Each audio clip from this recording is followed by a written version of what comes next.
Merci beaucoup pour cette invitation. Donc, comme ça a été dit, je suis un économiste et une de mes fonctions ici, c'est justement de vous présenter comment les économistes peuvent comprendre, utiliser ici ce concept de vulnérabilité. Alors, on verra des vulnérabilités qui sont de différents types et c'est la principale ici difficulté auquel on peut être confronté. Donc, le principal ici enjeu, la principale difficulté, c'est que différents économistes travaillant sur des thématiques différentes auront une conception radicalement différente de ce concept de vulnérabilité. Le concept de vulnérabilité en économie a d'abord été porté par des macroéconomistes, donc avec une approche qui était plutôt une approche au niveau des États, avec ici une réflexion sur les risques qui pouvaient se porter en termes notamment de développement, donc avec une thématique qui était beaucoup liée aux thématiques d'économie du développement. Et l'approche a ensuite petit à petit évolué avec une approche micro, très centrée d'abord sur les questions de pauvreté, dont vous avez aussi beaucoup parlé, et donc avec une approche qui va être du coup centrée au niveau des individus et des ménages. Donc évidemment, selon l'approche que vous allez adopter de la vulnérabilité en économie, les implications, les conséquences en termes de politique publique ou en termes de RSE, comme je vous parlais, j'évoquerai en fin de ma présentation, seront radicalement différentes. Je tiens aussi en introduction à distinguer différentes thématiques ou différents types de vulnérabilité, même si, on le verra, ces trois types de vulnérabilité que je mentionne ici, donc d'une part la vulnérabilité économique, la vulnérabilité dans l'emploi et les vulnérabilités environnementales, ou plus spécifiquement la vulnérabilité face au choc climatique, finalement sont des vulnérabilités qui vont s'auto-alimenter, dans lesquelles les complémentarités et du coup les liens entre ces trois types de vulnérabilité vont être très importantes. Donc ce que je voulais vous faire, la présentation que je souhaitais vous faire aujourd'hui, donc ça sera du coup sur ces quatre parties. Donc je partirai vraiment du point de vue ici des macroéconomistes, donc avec qui est, on va dire, l'approche traditionnelle, notamment en économie du développement, sur la manière dont la vulnérabilité macroéconomique a été perçue, et j'insisterai sur les implications, notamment en termes de politique de développement. Je vous montrerai dans un deuxième temps pourquoi, y compris si on a cette approche macro, pourquoi il est nécessaire aujourd'hui particulièrement de prendre en compte un certain nombre d'enjeux environnementaux, notamment ici avec la thématique du changement climatique, et pourquoi aujourd'hui un indicateur global de vulnérabilité économique devra du coup prendre simultanément en compte à la fois les aspects macroéconomique, de politique macroéconomique, mais également d'environnement. Et puis après, on basculera du point de vue de l'individu, donc passer ici du point de vue de la vulnérabilité, du point de vue des États, à une vulnérabilité au niveau individuel, ou en tout cas au niveau des vulnérabilité au niveau des ménages, et je prendrai ici comme exemple la question de la vulnérabilité dans l'emploi sur laquelle j'ai pu travailler par ailleurs, et je terminerai, puisque c'était aussi une demande du comité scientifique, de pouvoir traiter de ces questions aussi d'autres types d'acteurs, de politiques qui peuvent être menées pour faire face à ce risque de vulnérabilité. Et donc je vous présenterai mon point de vue sur l'utilisation de la responsabilité sociale des entreprises comme outil potentiel de lutte contre les différentes formes de vulnérabilité. Alors au niveau macroéconomique, le concept de vulnérabilité, c'est proprement parler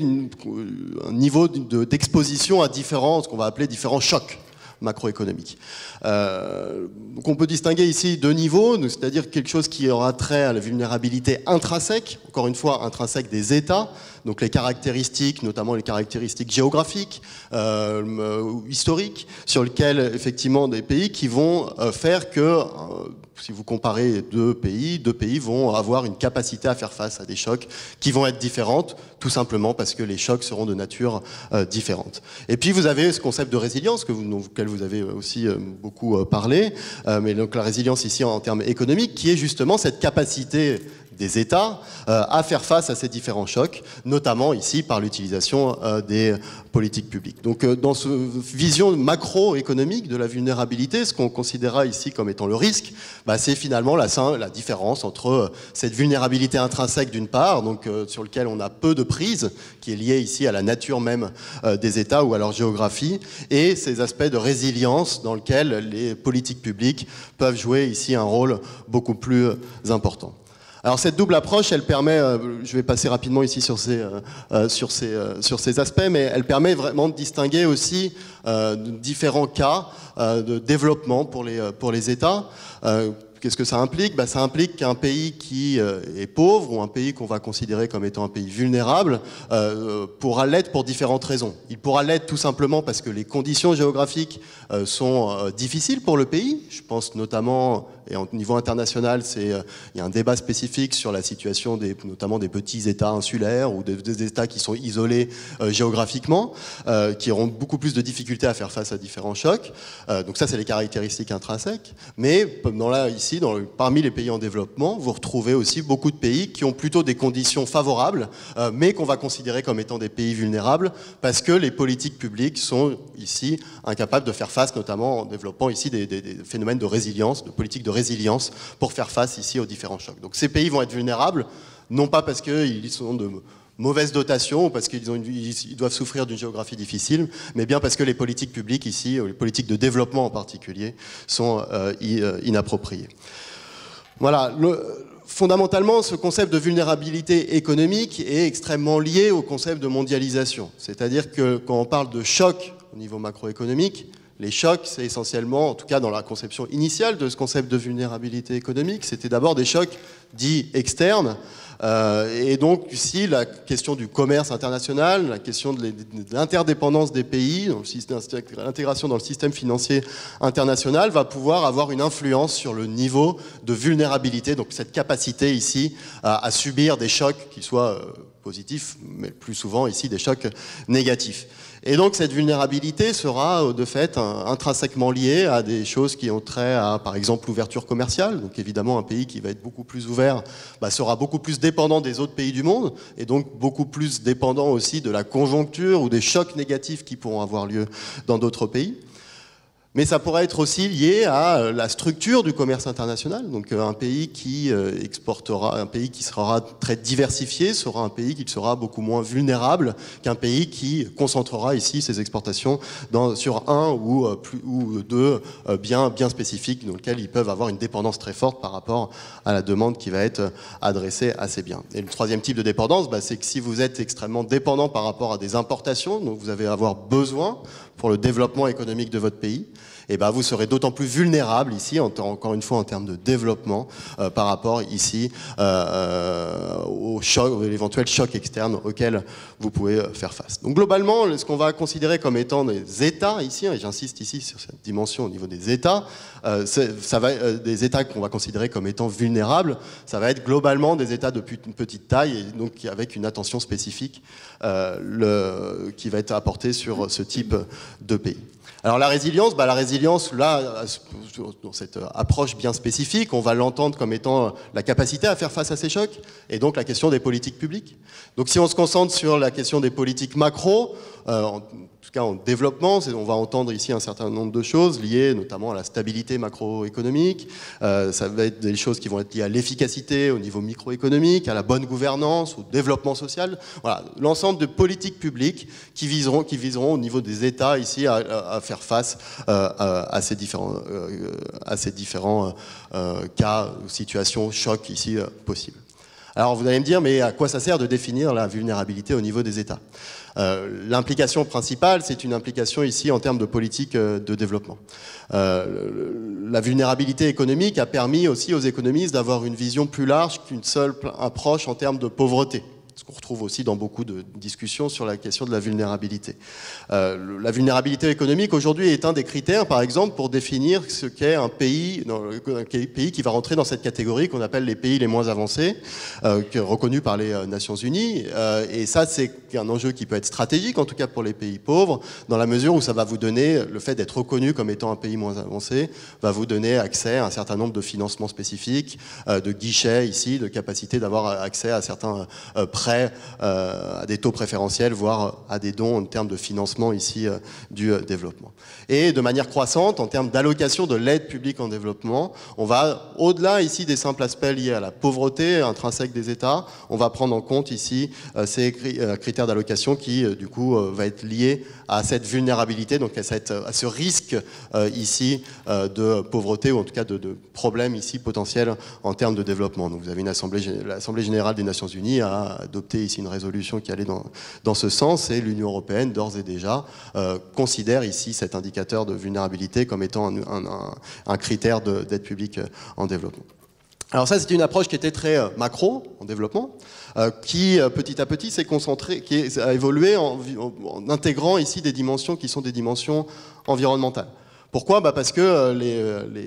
notamment les catastrophes environnementales peuvent avoir des conséquences lourdes, et que ces conséquences lourdes peuvent avoir des conséquences durables en termes de développement des États, également en termes de pauvreté ici des individus. Que cette répartition des risques, notamment les risques liés au changement climatique, elle est très inégale, et donc vous allez retrouver aussi un certain nombre d'inégalités intrinsèques qui sont liées à la géographie des États ou à la nature même des États, qui font que différents pays vont être soumis à des chocs ici qui vont être de nature différente. On va retrouver d'ailleurs les mêmes États dits vulnérables, donc notamment les petits territoires insulaires qui seront aussi ceux qui seront le plus soumis à ces risques environnementaux. Et globalement, cette vulnérabilité ici économique, cette vulnérabilité environnementale vont se renforcer mutuellement, c'est-à-dire que la vulnérabilité environnementale va renforcer ici ce risque de vulnérabilité économique. Une manière de voir les choses ici, c'est ce petit graphique, alors que je vais expliquer vraiment très rapidement. La courbe que vous avez ici tout en haut, c'est les situations. On va comparer ici deux pays, un pays riche, un pays pauvre, qui font face exactement au même choc environnemental, donc la même catastrophe. L'idée, et c'est pour ça que c'est très important de le prendre en compte d'un point de vue économique, c'est que même si vous faites face à un même choc, une même catastrophe qui va avoir en gros la même intensité, les conséquences de long terme en termes de développement peuvent être très liées ici à votre propre niveau de développement. Et votre capacité de faire face à un choc, votre capacité donc à répondre à ces chocs ici, qu'ils soient environnementaux ou autres, vont être fondamentalement liés. Et donc sur le long terme, vous pouvez avoir des trajectoires qui vont être de cet ordre-là, c'est-à-dire que vous faites face à une catastrophe naturelle et puis vous avez les capacités à reconstruire et donc finalement à récupérer ici une trajectoire de développement sur le long terme qui va être relativement similaire à ce que vous avez connu précédemment. Par contre, pour des États qui sont beaucoup plus pauvres, qui n'auront pas cette capacité de reconstruction, ces catastrophes naturelles peuvent vous faire plonger durablement ici dans ce qu'on va appeler une trappe de sous-développement, ce qui aura des conséquences ici très importantes sur le long terme. Voilà, donc globalement, cet indicateur de vulnérabilité économique doit prendre en compte aussi ces facteurs environnementaux, et c'est aujourd'hui l'approche qui est l'approche ici, principalement en termes de vulnérabilité au niveau des États, qui est l'approche qu'on retrouve aujourd'hui, dans lequel on va combiner ici différents indicateurs, différentes mesures, à la fois de risques qui sont plutôt des risques au niveau de la politique macroéconomique, mais également des risques environnementaux, en considérant que finalement ça fait partie du même problème. Alors ça, c'est au niveau macroéconomique. Évidemment, cette approche macroéconomique, elle est insuffisante pour capter l'ensemble de la complexité et de la finesse ici qu'on a besoin dès lors qu'on traite de cette question de la vulnérabilité. La vulnérabilité, du coup, telle qu'elle est définie au niveau microéconomique, au niveau individuel ou au niveau des ménages, ça va être tout simplement un risque pour un individu ou un ménage de tomber dans la pauvreté. Alors, qui dit risque, dit effectivement, dit évaluation exempté, donc avant que le risque ne se produise, ce qui pose aussi un certain nombre de problèmes, à la fois en termes d'identification de ce qu'est un ménage vulnérable, mais également en termes de politique publique, dans un contexte ici qui est un contexte d'incertitude. L'exemple que je voulais vous citer ici, c'est un type bien spécifique de vulnérabilité sur lequel je travaille plus précisément, qui est la vulnérabilité dans l'emploi, qui du coup ici va au-delà du risque de tomber dans une situation de pauvreté, mais qui va être ici défini comme un risque de travailler dans des conditions inadéquates ou de risque de ne pas bénéficier ici de conditions de travail ou d'un travail dit décent, pour reprendre ici la terminologie de l'Organisation internationale du travail. Alors vous avez différentes approches ici de cette vulnérabilité en termes d'emploi. La mesure qui est proposé par l'Organisation internationale du travail, c'est finalement quelque chose qui est relativement limité dans la mesure où ils vont se concentrer sur un type de travailleurs en particulier qui sont les travailleurs individuels ou les travailleurs familiaux, ce qui est de notre point de vue est insuffisant pour refléter l'ensemble ici de la complexité de ce phénomène de vulnérabilité par rapport à l'emploi. Et donc notre approche a plutôt considéré avoir cela comme étant un phénomène qui est par définition multidimensionnel et qui du coup a trait à différentes caractéristiques que je vous cite ici. Je suis un petit peu contraint par le temps, donc je passe rapidement, mais des caractéristiques dans l'emploi qui vont être à la fois liées aux conditions ici de votre employeur, d'une part, du type de contrat auquel vous allez bénéficier, et puis des caractéristiques qui vont être plus de la caractéristique de votre emploi en particulier, donc des caractéristiques qui vont être liées notamment au niveau de salaire dont vous allez bénéficier, du système de protection sociale auquel vous allez avoir accès, etc. etc. Et tout cet ensemble ici de ces dimensions vont définir ce qu'on va pouvoir appeler comme étant la vulnérabilité au niveau de l'emploi. Donc on propose ici un indicateur qui a l'avantage de pouvoir être défini au niveau des individus, ce qui a des conséquences importantes, encore une fois, en termes de politique publique, mais également en termes de stratégie pour les entreprises, et c'est le point sur lequel je souhaite intervenir ici en conclusion de cette intervention. Dès lors qu'on introduit ici ce concept de vulnérabilité au niveau microéconomique et au niveau individuel, dès lors qu'on considère également que cette vulnérabilité dans l'emploi est une composante importante d'un concept plus large qui est le concept de vulnérabilité. La question des outils qu'on peut avoir à disposition pour faire face à ce type de vulnérabilité, on pense évidemment aux politiques publiques, et ça a été très largement ici discuté dans le cadre de ce colloque. De fait, on peut s'interroger, notamment dans un contexte international ou de mondialisation, de quel peut être ici le rôle des entreprises en particulier dans la gestion ici ou la diminution ici de risques de vulnérabilité de leurs propres salariés, mais plus largement des populations ou des communautés dans lesquelles les entreprises ici interviennent. Alors, évidemment, ça renvoie à ce concept que vous connaissez bien, j'imagine, qui est ce concept un peu flou de responsabilité sociale des entreprises sur lequel les gestionnaires travaillent beaucoup, les juristes également, et les économistes un petit peu. Alors évidemment, si on parle de vulnérabilité au niveau macro, ce concept de RSE sera inopérant pour trouver ici un certain nombre de solutions. Donc on va se concentrer ici plutôt sur la deuxième conception de la vulnérabilité, qui était plutôt cette conception au niveau microéconomique. Donc les entreprises, évidemment, ont un rôle dans la réduction du risque de pauvreté, dès lors que, notamment, le système de protection sociale n'est pas un système de protection publique ou collectif. Dans certains pays, effectivement, où la protection sociale est directement liée à l'emploi. Dans ce cas-là, effectivement, il y a une responsabilité spécifique de l'employeur, dès lors, encore une fois, ce qui n'est pas le cas en France, qu'il n'y ait pas de protection sociale au niveau collectif. Mais également, la vulnérabilité dans l'emploi renvoie à toute une série de débats sur la question des conditions de travail, et donc quelle est la responsabilité spécifique au-delà des politiques publiques et des politiques d'emploi qui vont pouvoir être faites par les entreprises. Alors,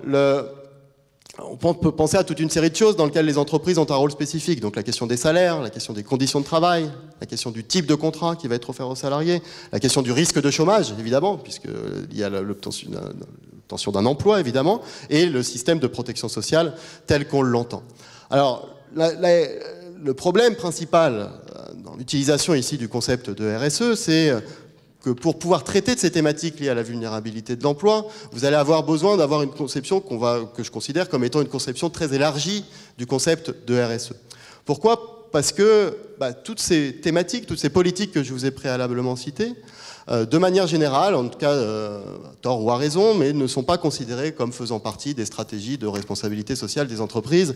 en tout cas dès lors qu'elles le mettent explicitement en œuvre dans le cadre d'une stratégie de RSE. Je vous mets ici la définition stricte de la RSE, donc j'en ai pris une parmi les multiples qui existent, qui est celle qui a été proposée par la Commission européenne en 2001, qui est en gros l'intégration volontaire, notamment des préoccupations sociales. Donc on pourrait penser, encore une fois, que cette stratégie de RSE pourrait être un outil adéquat, notamment pour faire face à cette vulnérabilité, notamment la vulnérabilité dans l'emploi.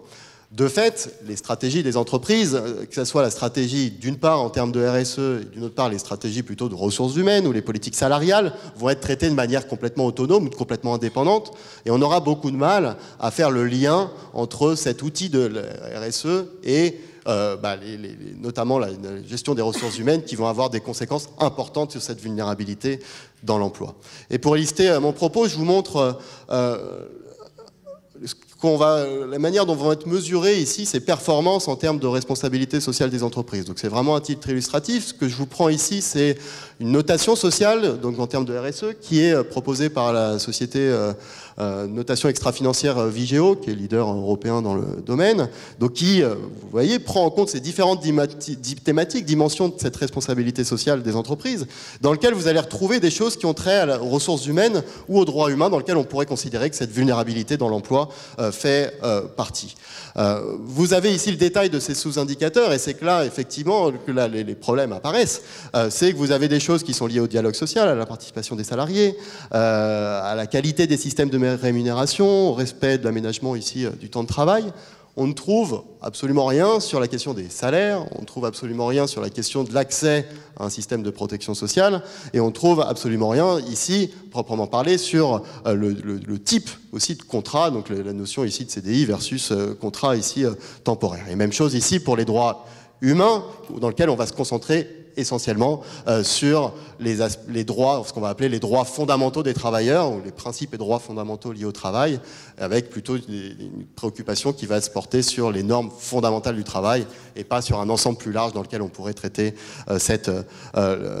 question ici de la vulnérabilité de l'emploi. Donc pour conclure ici, pour répondre à la question, est-ce que la RSE peut être vue comme un outil pour traiter de la vulnérabilité, notamment de la vulnérabilité dans l'emploi ?